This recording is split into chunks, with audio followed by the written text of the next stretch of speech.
sau này chú chàng mới đi bắt nó ở dưới con nét. Bắt được một thằng xong mới lui được 3 thằng kia không?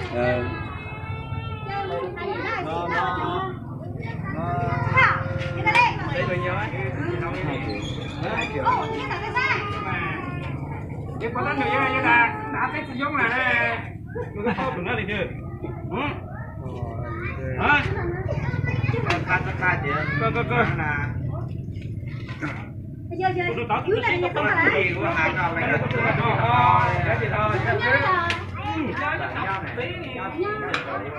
Cô bảo xe có mấy cái gì Việt Nam đi nông Việt Nam đó đấy đã bị thua nữa. Cái bộ bây giờ nó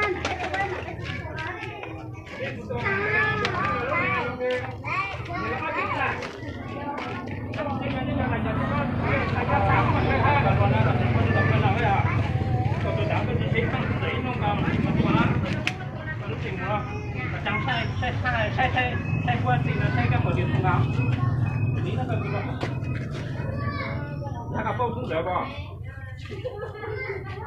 nó chiều qua mấy cái gì đó. Nhất là chiều cái thi đấu thì là cái tôi chiều đây hả? cái này nằm đấy rồi con đấy là mình tao hạt tập mình biết từ đây mà mình nhận được cái tờ nhá. Đây vậy đây. Hả? Thì nó qua thì nó có chuyện đó nó biết biết rồi dạ vào nhà Con bán đi đi mua thì cũng về nó mới sai thì cũng về cũng sẵn đúng không? Lúc về đâu có đâu cái tập có thấy có cái nào mình chấn động trong qua nó tiền nó không mẹ là nghe thấy nè nó mình là thế không mình là thế tôi mình là thế chứ nó bình chuyện mà nó cũng gian tại cũng sông thấy nó tháo chỉ khác răng tại cái mau tại tập cái nhà nó có chút xuống có những tua đây là mình thấy mình rất là mình thấy cái tờ này như thế này anh cứ thắp chua nè sụt xí nữa nè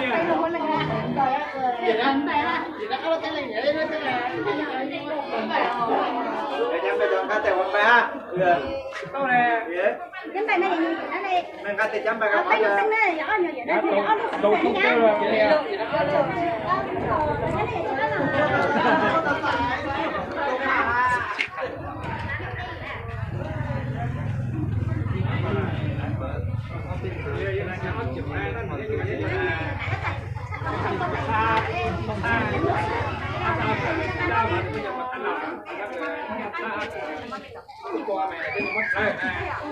mất đây gì mà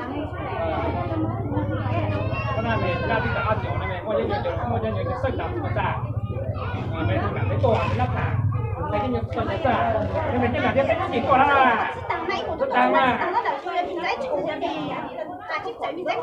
nhưng mà cái gì tới mà nó chỉ mà cái sống cái gì này thì sao họ ra tụt ta lo đặt ta vậy lo nhưng mình gì cái gì Ôi, qua quay chơi nhiều này, gặp phải quay cái sợi này. liên quan rồi hả? Con nó nha ở đây đã thật là mình nhá hả? anh nhớ nhìn mọi nhà lấy nó nhà ra con thấy cho được tình nhà đấy hả? Chúng ta mình rồi cái nào mua ta chỉ còn thấy là xà nhà này đúng không? Mình ăn cái nó này cũng ăn này còn cái đó mà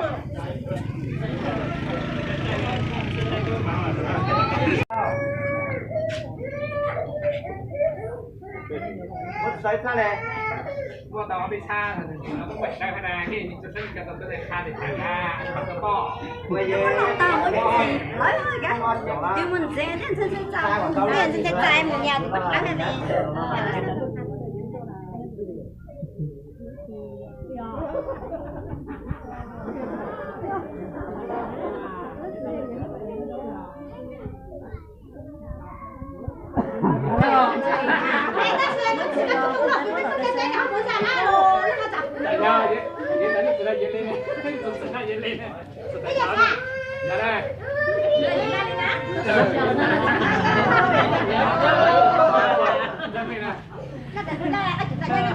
cái này làm bao rồi Qua lại đây nào. ai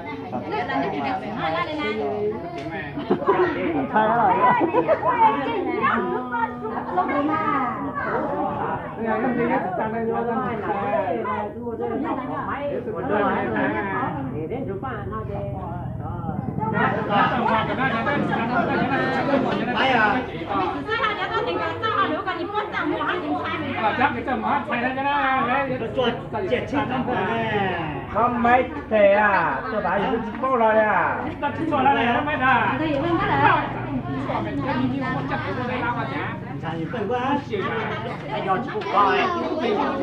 Sao mày phân là tao tao đâu là, mà mày là tao mấy là cả.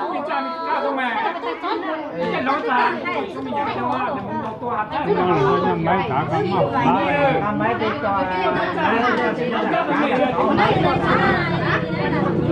mà phát được rồi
nhỏ nhỏ chút sang á là chữ phụ mà trắng cây rồi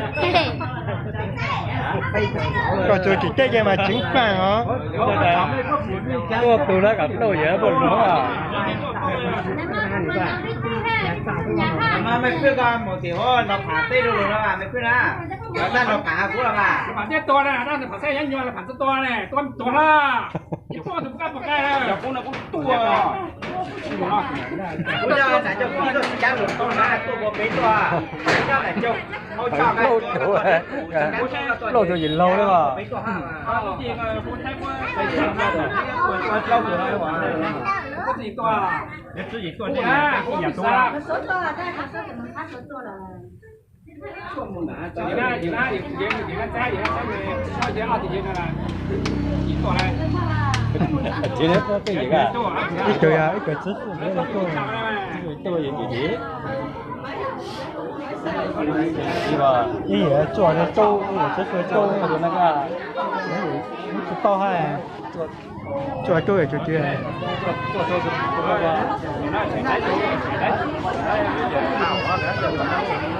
然后也做粥嘛trong khá là chứ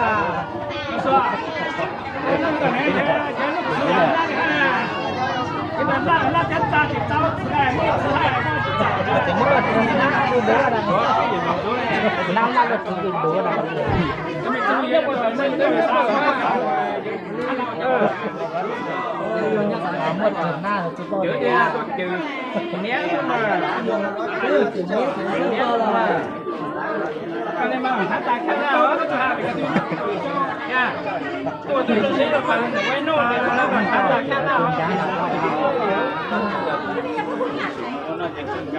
tôi chỉ lâu tôi đã thuê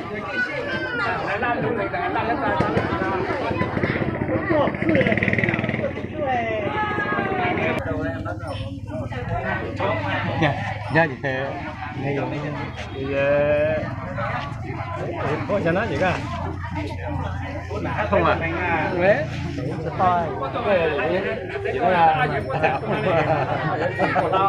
有冇咪几个对个了嘛？有嘛？5个正题啊，你要跑回来，你今天那车啊，车都空难啊，站高的了，这就那么高干不？个是少多说人家站干干的来，就那么多够爽。哎，你这讲话不出来。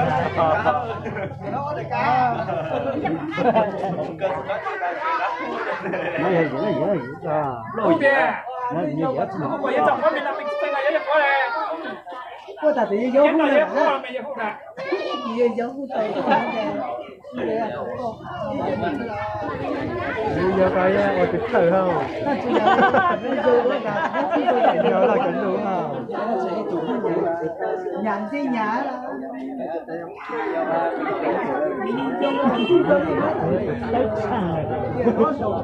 Ở đây có tiền mình đâu